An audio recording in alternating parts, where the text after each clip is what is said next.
We on? Yeah. Okay. All right, in 1966, we were in a band called the Spiders, local band. We were all in high school still. And we played the local place called the VIP Club. Every band played the Beatles, or some bands played Rolling Stones. We were the Yardbirds band. We played all Yardbird songs. So, being the house band, big bands would come in from England, right? So we're going to open for the Yardbirds, the real Yardbirds, with Jeff Beck and Jimmy Page, both in the band. And, of course, we do all their songs. So we get on stage, and there's 1,000 people there, and we do every one of their songs. And they're back there, and they're giving us the thumbs up. Yeah, that's great.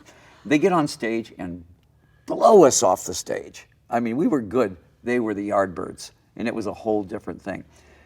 Guitar, everybody says, who's the best guitar player? This is what cinched it for me. Jeff Beck, they're playing the song. He holds his guitar like this, and it's feeding back.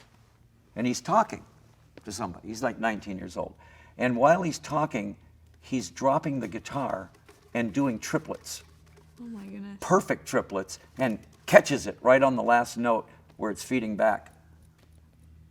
And we went, what? That's impossible.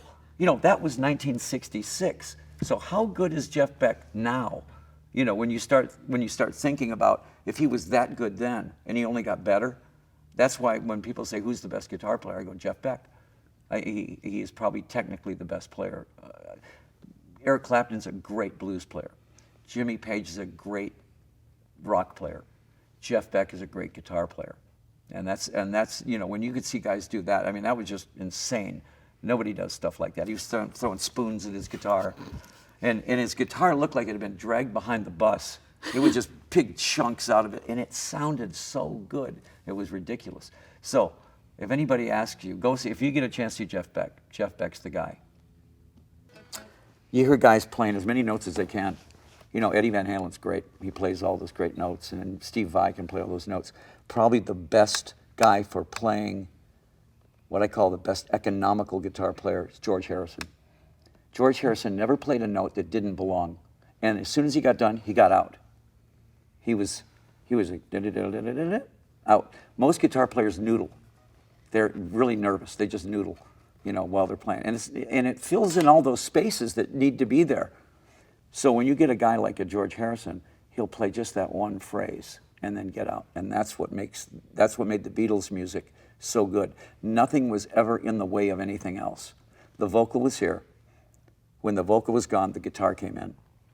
When the guitar, now if you listen to other bands, the vocal's going, the guitar's going, the bass is going, the drums are going, and you're going, why doesn't that sound like the Beatles? Well, because everything's working against each other, you know.